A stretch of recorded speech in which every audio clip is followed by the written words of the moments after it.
My younger sister seems to have been reborn as well.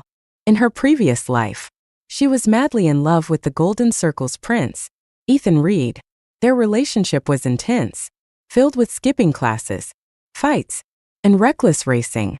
In the end, she died for him on a stormy night, and he blamed it all on me. Now, in this life, she suggested to our parents that I transfer to the bottom-ranking class where Ethan studies. Her words were clear. Sister, this time it's your turn to be bullied by him and have a twisted love story with him. I laughed. People may be reborn, but their brains don't necessarily reset. Even if Ethan lived 100 lives, he would never be worthy of being my opponent. In my previous life, I was lured back home by my adoptive parents, Margaret and Robert Lane. Under the guise of family obligations, they beat me to death with a bat. The image of their greedy faces fighting over inheritance stayed with me until my last breath. I had always been a nuisance to them. Once they were done using me, what purpose did I have in their eyes? My head was struck hard. The world went blurry. And then I opened my eyes to find myself in a familiar room bathed in sunlight. In front of me sat my adoptive mother Margaret and my younger sister Emily Lane. Margaret's anxious voice rang out. Emily, what's going on? Your teacher called saying you applied to transfer classes, into the bottom-ranked class. Cross from me, Emily hesitated before replying. Transfer classes? Oh, right. She blinked as if suddenly realizing something, then turned to Margaret and pointed at me. Mom, the teacher must have made a mistake. I was suggesting that my sister transfer classes. There are so many underachievers in class 13, and she's always so helpful that she'd surely love to assist them. In our previous life, Emily fell for Ethan Reed at first sight and begged to transfer to class 13 just 2 months into the school year. Margaret, always indulgent of her, readily agreed. This led to 7 years of entanglement between her and Ethan, culminating in her tragic death after a drunk driving incident during a storm. As for me, I had barely any interaction with Ethan in that life. We exchanged a few words during occasional encounters after graduation, but Emily saw me as a constant threat. She was convinced that their on and off relationship was because I, as his ideal, lingered in his heart. Now, seeing the hostility in her eyes as she glanced at me, I realized, Emily has been reborn too. When she proposed the idea to Margaret, there was no room for discussion. Emily is right, Margaret said. I'll arrange for your transfer tomorrow. Although the Lanes had taken me in due to my father's past kindness, I had always been treated as nothing more than a servant for Emily, never as their daughter. In our past life, Emily begged to transfer, and Margaret originally wanted me to follow her for supervision, but Emily insisted I stay behind, and Margaret relented. Later, Emily even gloated to me. Don't think I don't know. Ethan skipped class to watch your violin competition. You really thought I'd let you spend more time with him? Her smug face didn't warrant a response. Ethan at my competition? A joke. The boy probably couldn't even tell how many strings were on a violin. That rumor had been something I subtly spread myself to avoid being dragged into their mess. But now that things have changed, I'm more than willing to play a new game with her. That night, Emily slipped into my room, silent as a shadow. In this household, my room couldn't be locked because I wasn't allowed any privacy. She stood beside my bed, her cold, venomous gaze scanning me inch by inch. And suddenly, she smiled. Sister, this time it's your turn to be bullied by him, to have a twisted love story. The next morning, I carried my bag to class 13. The moment I stepped into the classroom, a book flew straight at me. I tilted my head slightly to dodge it. A lazy voice called out, Who said you could dodge? Ethan Reed lounged in his chair, legs crossed on the desk, a smug look on his face. Fine, I'll give you another chance. Pick up the book, hand it to me properly, and let me throw it again. I'll let you off for now. I bent down, picked up the book, and walked toward him. Around him stood a few of his lackeys, their gazes filled with disdain and malice. I smiled sweetly. Like this? I asked as I slammed the book's hardest corner directly into his nose. Ack! Ethan jumped out of his chair, clutching his nose as blood streamed down. He sneered at me, his expression dark. You little witch. How dare you touch me? You're dead. His lackeys closed in threateningly. But just then, the teacher walked in. Class, Meet your new transfer student, Anna Lane. She ranked second in the entrance exam. So let's all learn from her. Ethan sneered. Don't worry, teacher. We'll make sure to get along with Anna. His bullying tactics were nothing creative, thumbtacks on my chair. Dead snakes and rats in my drawer. I calmly removed the thumbtacks and threw the animals back at him, scaring him pale. Realizing these tricks didn't faze me, he turned to direct violence. One afternoon, I found a note in my math book. They're taking you to the equipment room. I stared at it for a moment before crumpling it and throwing it away. Who could have written it? Despite their reputation as troublemakers, not everyone in Class 13 was bad. Most were ordinary students crushed under the dominance of Ethan's gang. I glanced around the sparse classroom. A girl named Sarah Walker quickly avoided my gaze, confirming my suspicion. She hesitated before calling out, Anna, let's walk home together. Her courage wavered, but I shook my head with a smile. Don't get involved. As I left, Ethan and his lackeys cornered me in the equipment room. Standing beside him was Emily. Ethan sneered. So this is the sister who bosses you around at home? Emily replied coolly. But you shouldn't bully her like this. I refused to become someone like him. Emily's posture was defiant and proud, completely different from the girl in her past life who had cried and begged Ethan Reed not to break up with her. Now, reborn. She understood this much: the less attention you paid to Ethan, the more he liked you. Sure enough, Ethan's expression softened, showing faint sympathy. Emily took a deep breath and pretended to offer advice. Besides, my sister has studied violin for so many years. Her hands are her most valuable asset. And the more precious something is, the more satisfying it is when it's destroyed. Isn't it? Ethan sneered and waved at the two people restraining me. Do it here. Break her fingers one by one.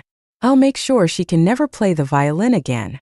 Hearing this, Emily's gaze landed on me, filled with barely concealed delight.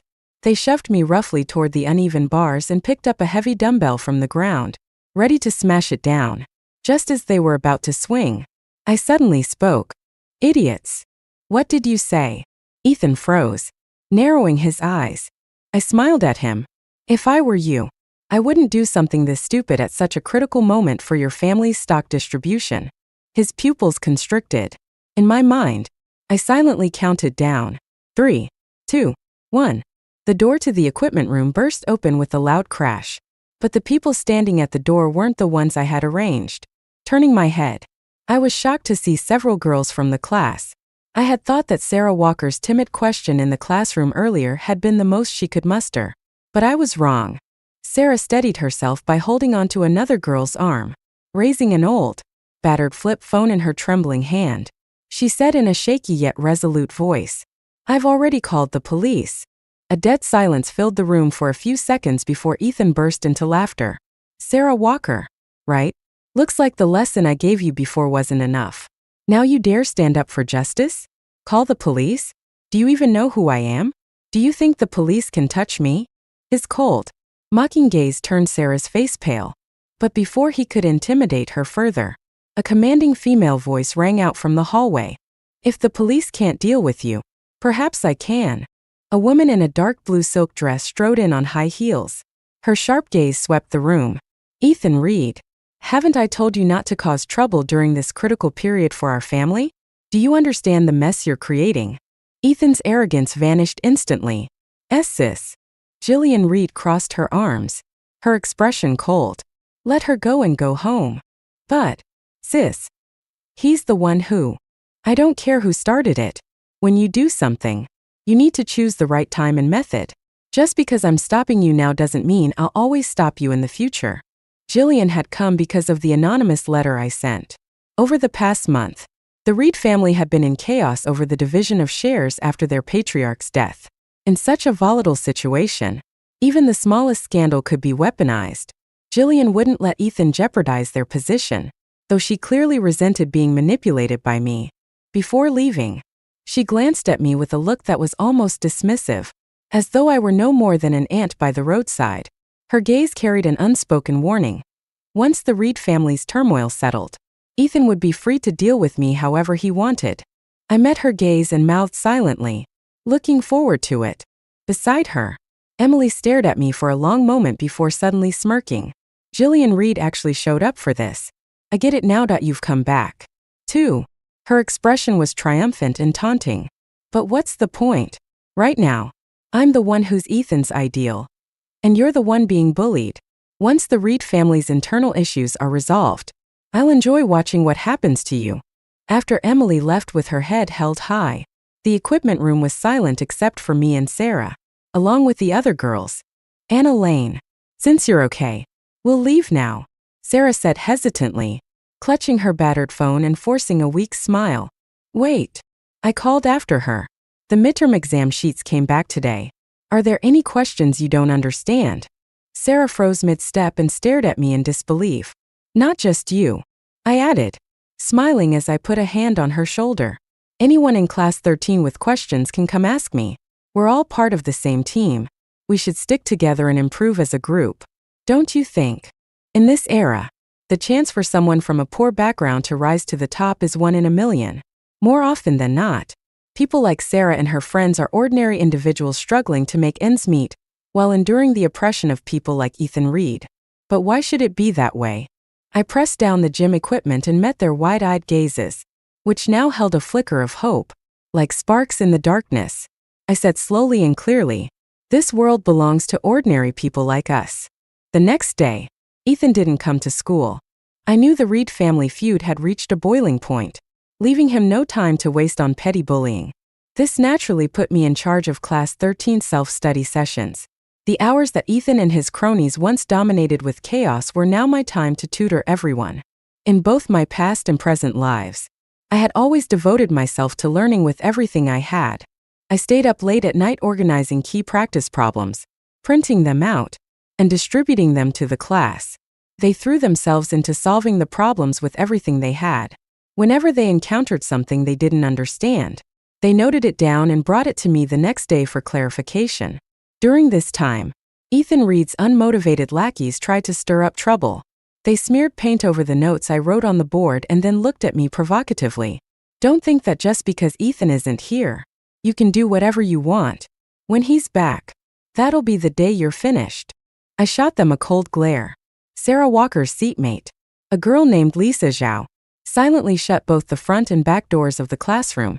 Everyone else stood up and began surrounding the troublemakers step by step. It seems like you still don't understand the situation, I said, raising the water bottle in my hand. Then I slammed it into the face of one of Ethan's lackeys at the back. Before the day Ethan comes back to deal with me, maybe your day of reckoning will come first. When the second monthly exam results were released, the entire school was in an uproar. Class 13, which had always been the lowest performing class, had shot up to third place in average scores. Even more surprising, 2 students from our class ranked in the top 10 for the entire grade. The school leadership quickly caught wind of this and visited our classroom to investigate. Sarah Walker spoke up. This is all thanks to our class representative, Anna Lane. She's been tutoring all of us privately. Anna Lane? The adopted daughter of the Lanes? I remember she was ranked second in the entrance exams, right? And now she's placed first this time. Who transferred her into Class 13? The school officials exchanged glances, clearly remembering me. Where is Anna Lane now? They asked Sarah. That same day happened to mark the end of the Reed family's internal conflict, and Ethan Reed returned to school. Predictably, he and his lackeys ambushed me on my way to school. In the dim alleyway outside the campus gate, Ethan kicked over a trash can and sneered. Anna Lane, didn't I tell you? The day I came back would be the day you'd regret everything. Emily Lane stood off to the side, offering half-hearted advice. Don't go too far. It'll be hard to clean up if things get out of hand. Don't worry, Ethan replied with a cold laugh. This time, my sister won't come to save her. He and his lackeys closed in on me, grabbing my wrist and attempting to smash my hand against the rough wall. Just then, the school administrators arrived with Sarah Walker in tow and witnessed the scene. The vice principal's stern voice rang out. What's going on here during school hours? Startled, Ethan's lackeys instinctively released my hand. Before Ethan could speak, I cut him off. Teacher, they said they were going to break my hand. In the large conference room of the administrative building, Ethan Reed and his lackeys stood lazily, exuding an air of entitlement. The principal cleared his throat and began. We've reviewed the situation. It's clear that Ethan and his group were in the wrong. Thankfully, no serious harm was caused. Let's all take a step back and consider this matter resolved. The principal's attempt to downplay the incident was obvious. I smiled faintly. Is that so? Then I'd like Ethan Reed to apologize to me. That's not asking too much, is it? Apologize to you? Ethan sneered as if I'd told him a ridiculous joke. You think you deserve that? I remained calm. Well, since there's surveillance footage, let's involve the police. The tension in the room thickened as neither of us backed down. On one side was the so-called golden boy of a wealthy, powerful family. On the other was the top-ranked student who had led her entire class to academic improvement. If this incident escalated to the police, the school's reputation would be at stake. Caught between a rock and a hard place, the principal had a teacher pull me aside. Anna Lane, we understand you're upset, and we acknowledge the school's failure to intervene earlier. To make up for it, the school will award you this year's special scholarship. We'll also take steps to ensure no one in Class 13 is mistreated again. Will that suffice? I couldn't help but laugh. So the school does know how difficult things have been for Class 13? The teacher's expression turned awkward as I watched them stammer for a response. Fine, I said. But I have one condition. Use the scholarship money as a reward for the students of Class 13, who've made significant progress, everyone except Ethan Reed and his cronies. The school acted swiftly. In no time, they issued scholarships to Class 13 under the guise of recognizing collective progress. When news of the awards reached the classroom, Sarah and Lisa were visibly emotional. I don't want this money, Sarah said, her eyes red. He should have apologized to you. If we'd been a moment late. Your hand. Lisa trailed off, her voice trembling. I interrupted. The timing of the exam results and honor roll announcements was no coincidence. Planned it all. And even if you hadn't arrived, they wouldn't have done much to me. People like Ethan fear losing everything. That's their real weakness. Lisa, who had ranked in the top 10 alongside me, silently handed me the scholarship card. I pushed it back to her. I don't need it. Writing course design codes for a few college students earns me more than enough. Don't let this weigh on your conscience. A shallow apology from him is meaningless. Only tangible benefits matter. With less than 6 months until the college entrance exams, financial support like this could help these girls focus entirely on their studies. In my past life, I remembered that when the exam results came out, barely any students from Class 13 qualified for university. Many became mere props in the chaotic drama of Emily and Ethan's toxic relationship. 2 girls had even ended up hospitalized after Ethan attacked them during an argument with Emily, missing their chance to take the exams. I couldn't help but think that maybe my rebirth wasn't just about avenging my death, but about changing the fate of as many people as I could. But now, Ethan Reed must hate you even more, Lisa said, clutching her scholarship card. And your sister. She's clearly been involved in every major incident so far. I nodded. They won't give up so easily. That evening, I smiled and ruffled Sarah's messy short hair. Leave this to me. All you need to do is study hard. That day in the equipment room, you all saved me. Now, I want to save you. That night, I had a rare dream about my past life. After the college entrance exams, I moved out of the Lane household. I spent most of my days buried in the lab or library, seldom returning. During my second year of graduate school, I accompanied my mentor to an academic exchange event and ran into Ethan Reed. He greeted me under the guise of being a former high school classmate, while I, seeking project sponsorship, discussed the development prospects of my current project with him. The very next day, Emily Lane came crying and screaming to find me, her face twisted with hatred as she spat. You witch! How dare you be the white moonlight he can't forget? It's just your face, isn't it? Who knows what tricks you pulled to get into research? Maybe even your mentor slept with you. I bit into my sandwich without changing my expression and raised my hand. Security! 2 guards promptly arrived. This woman seems to have some mental issues. Please handle it. Emily sobbed and cursed as she was dragged away. Later that day, my adoptive mother, Margaret, called me over 10 times. I didn't pick up even once. I informed my senior colleague, then moved into the research institute, where I stayed immersed in the lab. It wasn't until the project temporarily concluded that I heard Emily had met with misfortune. Margaret had lured me back under the pretense of a family banquet in Emily's memory. Together with Robert. She had killed me. I woke with a start. Moonlight flooding the room in a silver glow. The pain of the bat cracking against my skull seemed to linger in my body. I stared at the crescent moon outside for a while, then curled my lips into a faint smile. There won't be a next time. After the school's intervention, Ethan Reed no longer dared to openly bully other students. Meanwhile, he grew closer to Emily Lane, who seemed to have perfected her act, manipulating him completely. I didn't know what lies she fed him, but Ethan's gaze toward me grew darker and more malicious by the day. He stopped targeting other classmates, channeling all his hatred toward me instead. Soon, it was time for the college entrance exams. Because of the way household registrations were managed, Emily and I weren't assigned to the same testing center. Early that morning, Emily whined and insisted that Margaret and Robert escort her to the exam. This is my first time taking such an important test. I'm nervous and want Mom and Dad to come with me, she said, holding a glass of milk with an innocent smile. Besides, my sister's testing center isn't far. She's always been independent, she can go by herself. I left the house as the first golden rays of sunlight pierced through the clouds, turning onto a quiet path. The sky suddenly darkened, and the roar of an engine grew louder. A bright red sports car screeched to a halt in front of me. Ethan Reed stepped out with one of his lackeys, smiling as he approached. Third time's the charm. Huh, I caught you again, he said. You've repaid Emily's kindness with nothing but cruelty all these years. Did you really think you'd make it to the exam in one piece? I tightened my grip on my bag straps, my face devoid of emotion.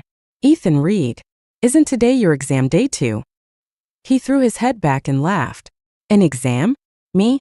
You think I need an exam to change my fate? I was born at a height you can't even dream of reaching. I don't need to take a test to get into the best schools. Do you think I'm like you? His laughter faded into a sneer. You're good at schemes, aren't you? Let's see who you can call for help now. Oh, wait, you're out of tricks. Everyone else is busy with their exams. No one's coming to save you. A sudden sharp pain shot through my abdomen. Stunned for a moment, I realized he had kicked me hard. I collapsed to the ground, struggling to sit up and brace myself against a wall. Before I could rise, Ethan loomed over me, his expression contemptuous. I've had enough of you, you lowly dog. He spat. Who gave you permission to resist me? This time, I'll do it myself. I'll break your fingers one by one. He bent down, reaching for my wrist, but I moved quickly, grabbing a handful of his hair and slamming his head against the wall behind us. Ah! Ethan screamed in agony. One of his lackeys rushed over, shoving my shoulder hard against the wall. The impact sent a sharp crack through my body as pain radiated from my left shoulder. I could almost hear the bone fracture, but I gritted my teeth and pressed my forearm against the rough wall, dragging it along until my skin tore. Blood dripped onto my white dress, staining it in jagged streaks. Ethan, who had just regained his footing, froze at the sight. What are you doing? I steadied myself, cradling my injured arm, smearing the blood even further across the fabric. I let out a soft, pained laugh. Young master, you've spent 3 years bullying classmates, never studying a day, and yet, here I am teaching you something from your textbooks. A man's wrath spills blood within 5 paces, yet the world will carry on. I looked him in the eye, my voice steady. I thought maybe you were smart enough not to act today, but I see now that you're as stupid as Emily. The heat of the wind whipped against my open wounds, amplifying the pain, but it made me smile wider. Born at the top? How long can you guarantee you'll stay there?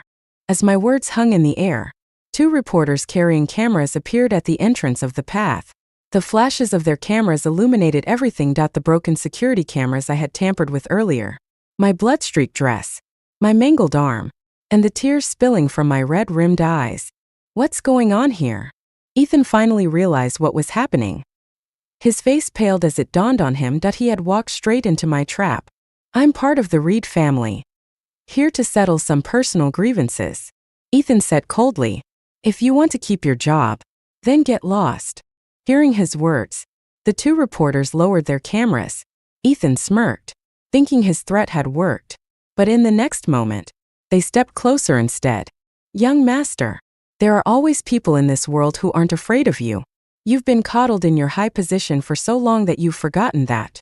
One of the female reporters said, carefully avoiding my injured left arm. She grabbed my other hand. Let's go. I got into the car of the two reporters I had contacted in advance, and we sped off. Ethan's car chased us relentlessly, tailing us closely. Time was tight. By the time we reached the exam center, most of the students had already entered the testing halls. Outside the gates, parents crowded together, seeing their children off, along with several journalists who were there to capture moments of the day. The car screeched to a halt in front of the crowd, drawing all eyes to us.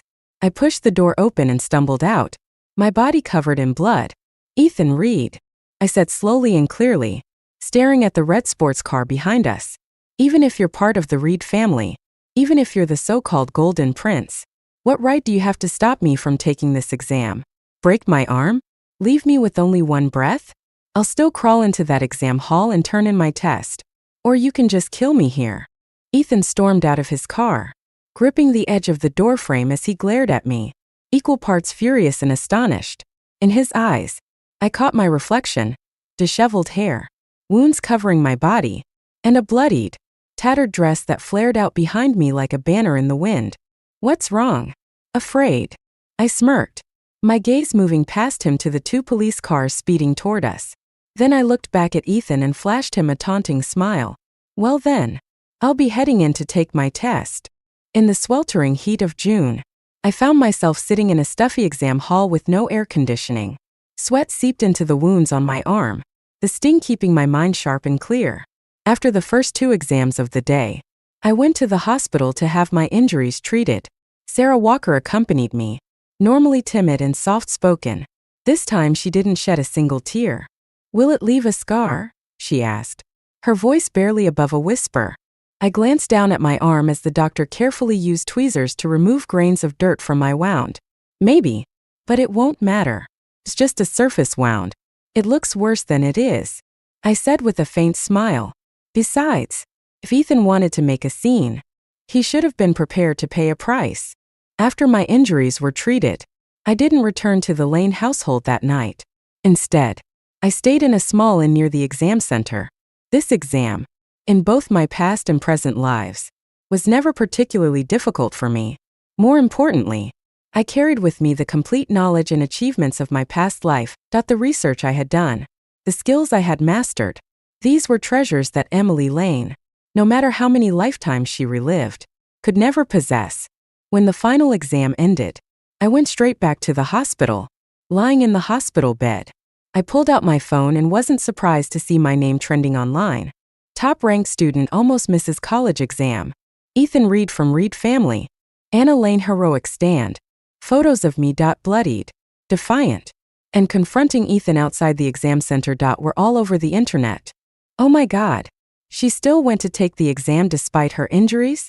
She's the top student in her grade. She's been bullied by Ethan Reed for 3 years. If she couldn't take the exam, all her hard work would have been wasted. Someone needs to investigate the Reed family. They think they're above the law. I turned off my phone and looked at the two people sitting by my bedside. Sarah was quietly peeling an apple with a small knife, while Lisa Zhao sat across from me. Everyone wanted to come see you, Lisa said, but they were worried about disturbing your recovery. So Sarah and I came instead. I'm fine. Nothing serious. I'll be discharged tomorrow. I shifted slightly, feeling the weight of the cast on my left arm and shoulder. I smiled at them. How did you do on the exam? Confident you'll beat me. Who wants to beat you? Lisa replied calmly. Then, after a pause, she asked, how were you so sure those two reporters would help you? It wasn't a surprising question coming from Lisa, who was the quietest yet most perceptive person in our class. That day, when Ethan and I raced to the exam center, every parent and journalist saw the chase. Yet only a handful of reporters dared to cover the story. Most wouldn't risk offending the powerful Reed family for someone like me, who arrived at the exam covered in blood and might not even finish the test. But those two young, fearless female reporters were different. Brave people are always brave. And just people are always just. In my past life, a major scandal broke out at a neighboring school. A professor had fabricated research for years, embezzling over $100 million in research funds. His students, more than 30 in total, jointly filed a complaint that exposed him. Leading the charge were two young, courageous female reporters, Su Nan and Lu Yan. When I contacted them this time, they were still interns. After I explained my plan to escalate the situation, they were confused. If you already know what Ethan is planning, why not avoid the danger? Why put yourself at risk? Su Nan asked over the phone, her tone full of puzzlement. Because I don't want to just avoid him this one time, I replied. I glanced down at the butterfly knife in my hand, its blade glinting faintly after I finished cleaning it. A small smile played on my lips. Ethan hadn't only bullied me or my class, his cruelty extended far beyond that. If I was going to make a stand, I wanted it to be a loud one. The public outcry raged for over half a month. By the time the college entrance exam results were released, it reached a fever pitch. I had scored 20 points higher than in my previous life, earning the title of provincial top scorer. My value skyrocketed, forcing the Reed family to send someone with real influence to negotiate with me. My adoptive parents called repeatedly, demanding that I return to the Lane household. When I pushed the door open and saw Jillian Reed sitting there, I couldn't help but laugh. Miss Reed, I told you we'd meet again. Her sharp eyes flickered with irritation before her composed demeanor returned. Anna Lane, state your conditions. Conditions? What conditions? I feigned ignorance. But my adoptive father slammed the table in frustration. Stop playing dumb. Anna, take what you're offered and be done with it. It wasn't hard to guess that the Lanes had long since struck some sort of deal with the Reeds. My adoptive mother gave me a cold glare. You've been with us since you were 10. We raised you for so many years. And now you're repaying us like this. I let out a laugh, unable to hold back. You took me in because my father, a distant relative of yours, died saving your family. You didn't want the disgrace of being seen as ungrateful, so you adopted me. My father's life bought me 8 years of servitude in your home, and now you're trying to say I owe you. I lost patience and stood up, walking to my room to pack my documents and wallet. As I turned to leave, Jillian remained seated, her gaze filled with unveiled contempt. It was the kind of hatred that comes from someone in power being defied by someone beneath them.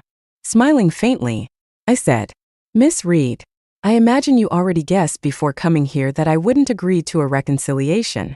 She rose, towering over me in her high heels, her aura imposing, looking down at me, her lips curled into a frosty smile. Do you really believe that nonsense about the wrath of a commoner spilling blood in 5 paces? Do you understand the consequences of offending the Reed family?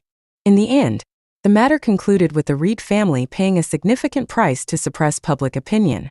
To avoid further scrutiny, Ethan Reed was sent abroad for his studies, and I returned to school with all of Class 13 to accept the recognition we had earned. For the first time in history, every single student in Class 13 passed the college entrance exams. Lisa Zhao even scored 692, earning her a spot in one of the nation's top universities. The principal, red-faced with excitement, shook my hand vigorously, promising me a generous scholarship. I smiled. Principal, I assume you're aware of what happened outside the exam center. He froze, awkwardly clearing his throat.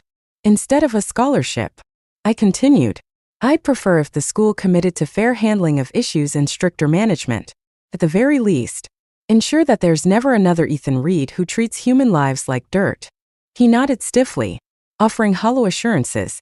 Still, I knew the Education Bureau had already begun investigating previous bullying incidents. For the next few years at least, our school would be a fairer and more just place. As I left the school, I ran into Emily Lane. Her eyes burned with an even deeper hatred than in my past life. Anna Lane, how dare you? She spat, trembling with rage. Do you think you can turn the world upside down just because you got a second chance? Offending the Reed family, you'll never know how you'll die someday. That's not your concern, I said with a calm smile that didn't reach my eyes. Or you could test the Reeds yourself and see what it'll cost to kill me. By September, I had enrolled in Tsinghua University's optoelectronics department. The residual heat of the public uproar surrounding the Reed family kept me temporarily safe and allowed me to quickly reconnect with my past life's mentor, Professor Tan. At our first meeting, I said, "Professor Tan, I'd like you to guide me for this year's World University Programming Competition." He studied me for a long moment, his gaze softening behind his glasses. "You're the one who stood up to the Reeds, aren't you?" After I won the competition's gold medal without contest, I waited until we were alone to hand over my research on advanced microchips. Work that was years ahead of its time. In his quiet office, Professor Tan examined the data, his eyes sharp and questioning. "This project is classified, and you're just a first-year student. Explain yourself." "Anna." I smiled lightly. "You can think of me as exceptionally talented, or as someone who didn't drink the soup of forgetfulness before reincarnating. Verify the data and results as you wish. Investigate my background if you must. I'm simply doing everything I can because, in an era where technology advances at lightning speed, every year saved on development counts. You know better than I do how much it matters for a country to lead in any given field." I had anticipated Professor Tan's cautious nature. I knew he would investigate thoroughly, so I waited patiently. About a week later, he invited me to his home. The first question he asked echoed one Lisa Zhao had posed to me in the hospital. "How did you know those two reporters would help you?" His version, however, carried a subtle difference. "You didn't contact anyone else, did you? You went straight to them. That means you were certain from the beginning how they'd act. You didn't even go out of your way to find their contact information." Sitting in his dimly lit study, I met his gaze with calm composure. "When I was very young, my mother passed away. After my father died, I was taken in by the Lanes. For a long time, I didn't know what it was like to receive love or support from elders. Until I met my mentor in my past life. I remember working late in the lab for 3 days straight, my eyes bloodshot as I prepared a paper for publication. During a team dinner, I was mentally calculating data when my mentor suddenly tapped my head with his chopsticks. "If you're this distracted while eating, anyone would think I'm overworking you." I snapped back to reality as he tugged playfully at my cheek. "Smile more, won't you? You're so young, yet you seem even gloomier than me. An old lady." In this lifetime, Professor Tan regarded me for a long time before he spoke again. "When I'm not working on research, I occasionally read novels. Stories about time travel and reincarnation, though far-fetched, can be surprisingly entertaining." I blinked at him. "Really? I don't read them much." He continued.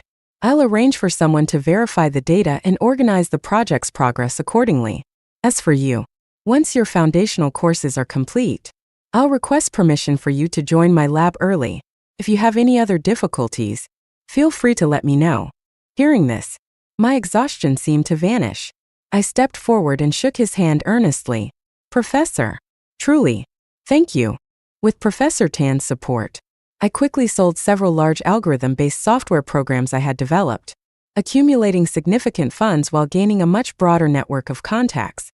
One company even sent me an invitation to a business gala, hoping to find some worthwhile opportunities. I attended, only to run into Emily Lane. She wore a snow-white gown adorned with a pearl necklace, trailing gracefully behind Gillian Reed. Together, they basked in the spotlight, surrounded by admiration.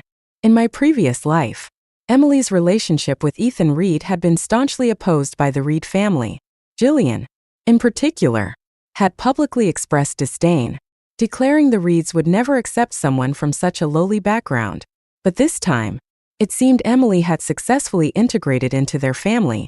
I let out a derisive laugh, handed my business card to a potential contact, and turned to leave. But Emily called out to me, "Anna Lane." I stopped and turned, surprised to see she had left Gillian's side and was now standing before me, holding a wine glass and wearing an innocent expression. "Why hold grudges between sisters?" she said sweetly. "Instead of running around pitching your little projects, why not come to me for help? What would I ask you for?" I replied. Emily laughed triumphantly. "I'm now Ethan Reed's fiancée, officially recognized by the Reeds. What do you think you should ask me for?" Her eyes sparkled with barely contained pride, and I understood immediately. She had sought me out solely to gloat. In this lifetime, She had finally achieved her dream of being accepted by the Reeds.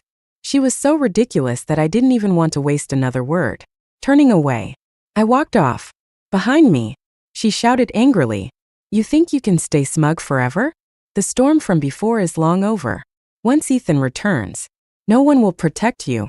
Anna Lane, I'll enjoy watching you die." I met Ethan Reed again 3 years later at an industry conference I attended with Lisa Zhao. The chaos surrounding the college entrance exams had long passed. As Lisa and I wandered the vast exhibition hall, sunlight filtered through the skylights above. Turning to me, Lisa said, "Sarah called this morning. Her interview went well, and she starts her internship next week. Everyone's so grateful for how you tutored us that year, helping us all pass the college entrance exam. And now, you're even using your connections to secure internships for us." He paused, watching me as I adjusted a robotic arm. His voice dropped. "Sometimes, feels like a dream. That night, I dreamed it wasn't you who transferred into class 13.it was your sister." She didn't resist Ethan Reed's bullying. Instead, she fell in love with him. Before the college entrance exams, they had a fight. I turned away silently, patting his hand to stop him from continuing. "Try the adjustments I made," I said. Lisa fell silent, focusing on the robotic arm and smoothly typing a string of code into a nearby console. "Don't dwell on it," I said softly. "You said it yourself. That was just a dream. This is reality. Besides, I didn't pull strings for free. I expect you all to help me with something. Tell everyone this is a fair trade, not something you owe me." Lisa stared at me, his expression conflicted, though usually reserved. He seemed unable to find the words he wanted to say. Just as I was about to tell him it was time to leave, a voice called out behind me, "Anna Lane." I froze, then turned to see Ethan Reed standing not far away, his sharp gaze locking onto mine. After 3 years abroad, he seemed more composed, his malice carefully concealed. He greeted me with a faint smile. "Long time no see. Well, if it isn't Ethan Reed." I smiled back. 3 years and you're still alive? I thought you died in a shootout by now." His expression didn't falter, though the sharpness in his eyes deepened. "You should be glad this is just within our country. Otherwise, I could have killed you and called it self-defense." It seemed he thought his words carried a weighty threat. Just then, the robotic arm beside me turned counterclockwise and smacked the back of his head. "What are you doing?" Ethan snapped, glaring murderously at Lisa Zhao, who stood calmly at the controls. "Oops. Slipped. Misoperation," Lisa said coolly, adjusting the arm back into position. Ethan Reed was not one to keep his temper in check for long, and I didn't have to wait long for him to make a move. That afternoon, accusations suddenly surfaced online, claiming that Professor Tan and I had fabricated academic results. The claims argued that, as an undergraduate, it was impossible for me to have developed such advanced chips or published 3 consecutive papers in top journals. Old controversies were dragged up again. The confrontation outside the exam center was reframed, with people suggesting I had staged it to build a persona for myself. After all, how could a supposedly bullied student still manage to take the exam and score the top spot in the province? Theories swirled. If I were just an ordinary person, how could I thrive after offending the Reeds? Rumors flew that I had won the gold medal at the World Hardware Design Competition soon after enrolling at university, something no ordinary student could achieve. Suspicion fell on Professor Tan as well. Manipulating public opinion was the Reed family's specialty. 3 years ago, I had seized the upper hand, catching them off guard. This time, they clearly intended to eliminate me for good, ensuring I would never rise again. Everything my mentor and I had worked on came to a sudden halt. Our projects were suspended, and the university placed us under investigation. The accusations had grown too loud to ignore, and the school deemed the investigation a standard procedure. As they took me away, my mentor reassured me calmly, "Don't worry, the innocent have nothing to fear." I asked him, "Professor, do you believe me?" Bathed in the golden light of the setting sun, he regarded me quietly and said, "When you stretch out the timeline of an event, when every key moment from the past is magnified, you begin to see interesting patterns. It's like chess. Each move may not reveal its purpose right away, but much later, when everything connects, you realize that what seemed simple had layers of meaning." I tapped my chin thoughtfully and smiled. Exactly. What's unfolding now is more than it seems. Over the next 2 weeks, I did nothing to fight back. I let the rumors spread and even deliberately left some gaps in my defenses, allowing the Reed family to believe there might be truth to the allegations about my research and publications. Like predators scenting blood, they attacked with renewed ferocity. Even Emily Lane joined in, tearfully denouncing me in front of the media. She accused me of being ungrateful after years of being raised by the Lane family, and claimed I had bullied her relentlessly as her older sister. The controversy raged, escalating to the point where the entire nation demanded answers. That's when I held a press conference streamed live across the internet. The interviewers were Sue Nan and Lu Yen, the same fearless reporters I had worked with before. With their cameras trained on me, I opened the file in my hands. These, I began, are records of the course designs I created for college students when I was in high school. Here is a comprehensive breakdown of the development process for the TW2108 chip. This, I said, holding up another stack of papers, is every draft of my research. First, second, mid-stage, and all corresponding experimental data. As for the incident outside the exam hall years ago, let me show you this video. The footage played on a large projection screen. Every detail was magnified. The vandalized surveillance camera at the street corner, my bloody dress, my mangled arm, my tear-streaked face, and Ethan Reed's menacing expression as he snarled, "I'm from the Reed family. I'm here to settle a personal score. If you want to keep working in this industry, get lost." The screen went black with a sharp crack. I steadied myself, turned back to the camera, and continued. The Reeds have hated me for years. They wanted me to disappear like the countless others they've bullied and crushed. But I refused to let that happen. Why should their campus bullying go unpunished? Why should their lies and slander be taken as truth? This world doesn't belong to the Reeds. It belongs to all of us. Justice will prevail. I paused, then said firmly, I am formally reporting the Reed family for intentional homicide, unethical business practices, and market monopoly. The screen changed, displaying photographs of contracts bearing the Reed family's official seal, along with secretly taken images of their lavish dealings. The photos revealed Ethan Reed and Jillian Reed meeting with powerful figures both domestically and abroad. Before I could present all the evidence, the live stream was abruptly cut off. But I knew the information I had shared would spread across the vast internet like wildfire.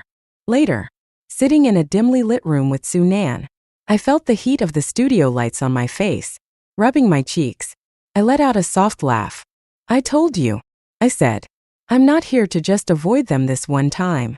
If we're going to fight, let's fight big. Back then, the Reed's internal conflict was about much more than just shares.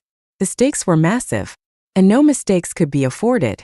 That's why Jillian Reed had personally intervened to stop Ethan's reckless actions after the equipment room incident. Afterward, Jillian had taken Ethan to a private luxury suite to secure a deal that would shape the Reeds' future. With the support of those allies, they emerged victorious in the family's power struggle. Later, the college entrance exam scandal gave Jillian an excuse to send Ethan abroad under the guise of laying low. In reality, it allowed them to build stronger connections for future collaborations. Now that Ethan was back, everything was in place. Their plan was simple: ruin me, take over my projects, and hand the results to their prearranged partners. When I asked my mentor if he believed me, he had hesitated only briefly before asking, "What do you need me to do?" I handed him a list. 2 lifetimes worth of experience had given me not only clarity about my adversaries, but also insight into the questions that had haunted me in my previous life. Using the money from selling my software, I infiltrated companies connected to the Reed family, placing my former classmates from Class 13 in internships. Through their work in marketing and business, they managed to gather useful information. Photos, documents, and connections. The Reeds, sensing danger, tried to suppress the growing storm, but they had lit the match themselves. There was no way I'd let them extinguish it. The day Jillian and Ethan Reed were taken in for investigation was a rainy, overcast one.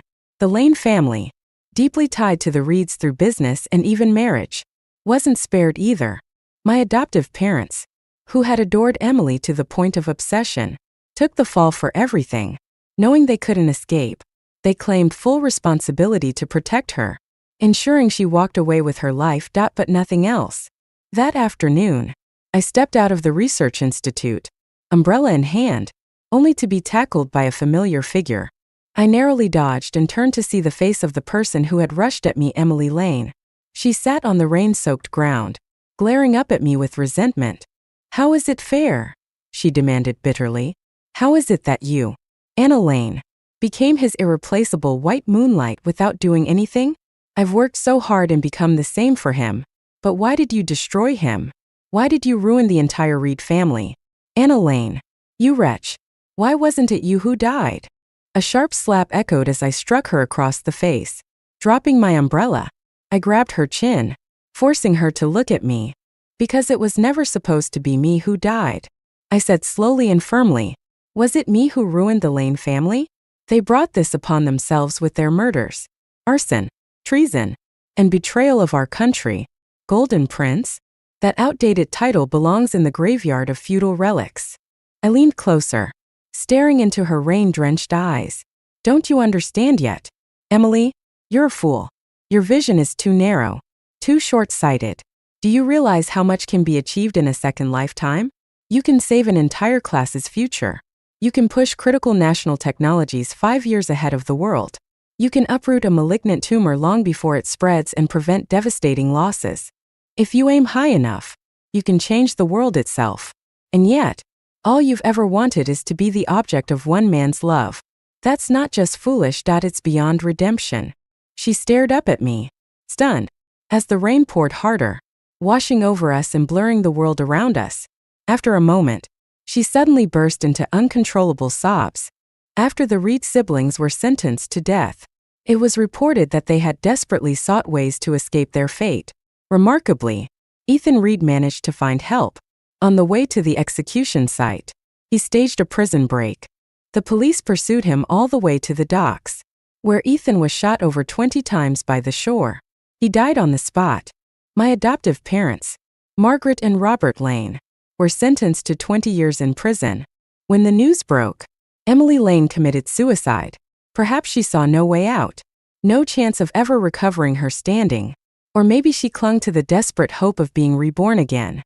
Who knows? I shut down my computer and walked to the window, washing my hands at the nearby sink. Through the glass, I could see Sarah Walker and Lisa Zhao standing outside the Research Institute, waving at me with the rest of the Class 13 group. Turning away, I looked at my mentor. "Professor, I'd like to take the evening off. We have a group activity." He raised an eyebrow. "You say that like I never let you join social events. Go ahead. Then, don't be a workaholic cooped up in the lab all the time. You're too young for that." I waved goodbye to him and headed downstairs. The elevator doors opened to reveal the spacious first-floor lobby, bathed in the fiery red glow of the setting sun. The light stretched out, unrestrained, illuminating everything. Ahead of me, my friends were waiting. The path before me was bright, clear, and full of promise.